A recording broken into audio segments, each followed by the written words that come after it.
towards a charity of their choice. There was a pre-generated list, and each of these 2v2s got to work together to decide which charity the money would go to if they were to win it. Yeah, and it's also really nice, no matter where they do place, every team is going to get at least 10K for the charity of their choice. So going to be winners all around, but there are some pretty stacked teams. And I'm pretty excited to see how these guys are going to perform, how serious they want to take it, if they're just going to be totally trying to style on people, go for flashy picks, or how they really want to play it out. Well, we can see on screen right now, Alexcapo as well as Caps having themselves a bit of a chat, just to give you a bit of an idea. If you're not a Spanish speaker and you're not quite sure who Alexcapo is, he's a Spanish content creator and YouTuber and influencer. To give you a number, he's got 1.5 million subscribers on his YouTube channel, Platinum 4 in League of Legends, also very popular in the South American Spanish-speaking community. So, this guy's got a lot of pedigree behind him as a player and a content creator. Yeah, he definitely does. And I think, if I'm a Platinum 4 player and I'm playing with Caps, I'm like, all right, what do you want me to play? I'm going to do whatever you want. Because Caps is certainly an absolute monster in the mid lane, and they're going to be going up against Midbeast and Triple here. Midbeast, a guy that a lot of people may know from his stream. He's actually a sponsored streamer with TL, one of the most popular, if not the most popular, Oceanic streamers, and he'll be paired up with Triple, the Dire Wolves mid laner who was at Worlds in play-ins and known for his really strong Azir play, which he was able to show up with at Worlds. Well, let's see what Midbeast and Triple can do. If they go further, their donation is going to be going to the Rainforest Rescue. It's an environmental organization and charity. They already know who's going to be getting their minimum 10K, and they want to earn a little bit more. We're going to pick some bans, so now we need strategy, Azael. Now we're going to change the tone just a little.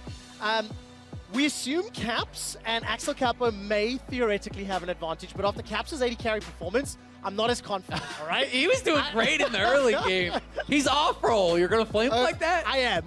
Okay. And that's also because Brand has just been banned out, so at least one of the guys that you're expecting could work at Demolish, plus Akali, Bard, and Teemo on the other side. Triple and Midbeast, they seem a bit blasé about this. They're quite chill. Yeah, I feel like the bans probably matter a lot less than the picks here. You don't really know what these guys are going to come out with. I think half the teams don't even know what they're going to come out with. They're just probably going to wait till the last moment and do select it. But some of the most powerful kind of AP supports, it seems like, is what this European team is banning out. Dark Harvest Brand, super popular these days, played down in the support. And Vel'Koz, also one of the stronger AP supports. It would be pretty cool if we did get to see another Nico game. Obviously, Nightblue just did show it off, and Alexcapo going to go with Zyra, which is, again, another champion really strong with Dark Harvest. You can play it, proc it with those plants. Very frustrating to go up against. Think about the stun and the roots combination between Zyra and Nico. So if anybody on the side of Midbeast or Triple actually line up, that's going to be tearing. They're going a little bit more of a poke strategy. So the Zoe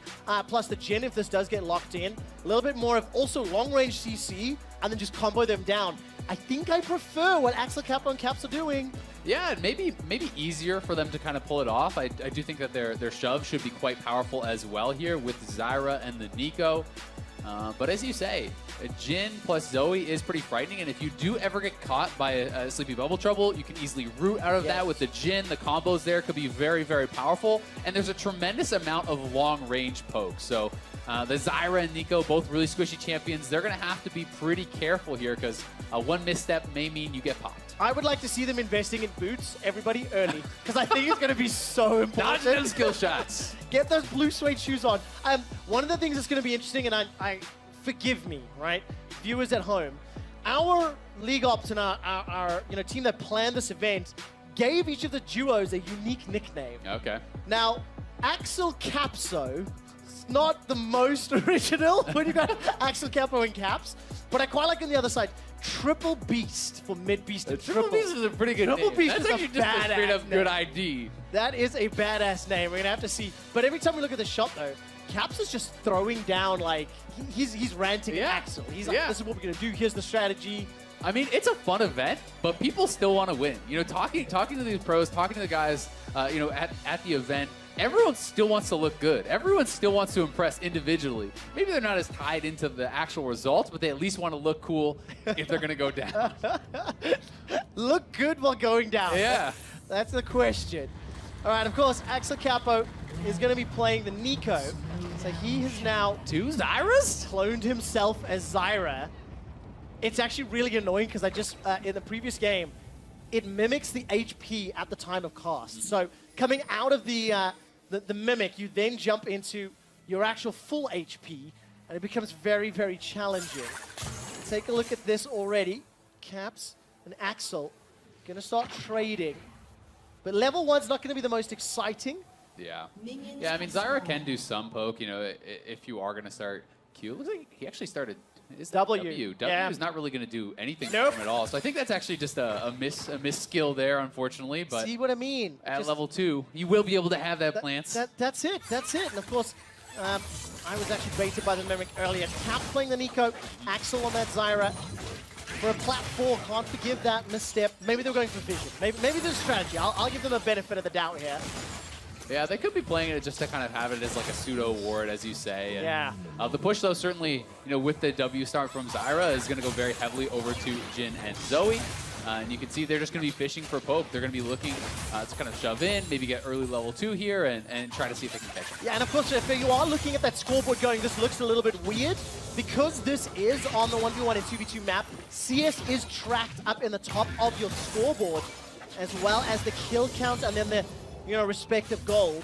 Taking a look at the keystones, no real surprises there, as now both sides are on level 2, but look, damage on a triple. That's a flash forward down to 56, 70 HP. Cap not going to jump in. He's going to be using just a little bit of damage and reply. Midbeast is going to be able to save his teammate for now. No kill yet, Azale. Yeah, that is both the summoners down there, though, for Alexcapo. So, you know, he's going to be pretty vulnerable as well, but another root landed by Caps. Ooh, Midbeast. He's now forced to run for his life. Flashes are down on both sides. But look at those plants. As soon as you get the rampant growth popping out, or the grasping roots rather, really working in favor of EU. 12 CS to 11, the waves pushing towards him as well. So they're going to have a CS advantage of this. Yeah, they definitely are. And we are seeing, you know, a couple comments. We saw the Zoe is going to be playing with Aerie, so a lot about the poke. Yeah. They're not going to be going Dark Harvest. It did just get nerfed on 8.24, which is what we're playing on. And, you know, they're not really necessarily going to have time to kind of stack that up. So people are going more into Sorcery. And you will be able to hit confirm that, you know, with the Jin root, for example. Yeah. So we could even see him doing something that you see on ARAM, which is a W max, and just kind of trying to go for more long-range poke. I kind of like it with this combo as well. Like both sides, really. You've got a lot of long-range poke, so it synergizes pretty well. You can see the plants helping proc Alexcapo's Comet just from range, getting that down. 24 CS to 13. Remember the conditions. Get to 100 CS, get 2 kills. The opposing side will take the tower down. But there's a gigantic, 2 minion waves pushing towards the Oceanic representatives. Yeah, and you always have to remember that last hitting under turret is different on the ARAM map than it is on SR. So a lot of players do kind of get messed up with how many hits the turret is actually putting out to kill off these minions. So, you know, the EU team will be able to go for early recalls, double Doran's ring.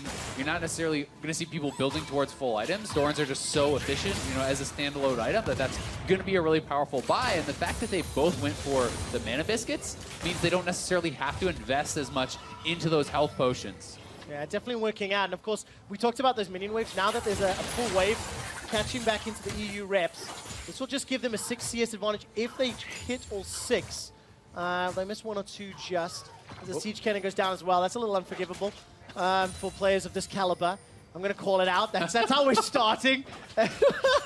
Flame them, quick shot. Okay, get comfy. I mean, maybe it's 6. I prefer the Nico Zyra combo to that of the, Jin plus Zoe. But 1 CC and a curtain call, that might just be enough of the squishies. Yeah, I mean, I'd say if you could hit a root from either the Zyra or the Nico, like that is going to hit confirm the other root. Yeah. Then you can have a Zyra knock-up ult into a Nico ult. Like that all-in is crazy.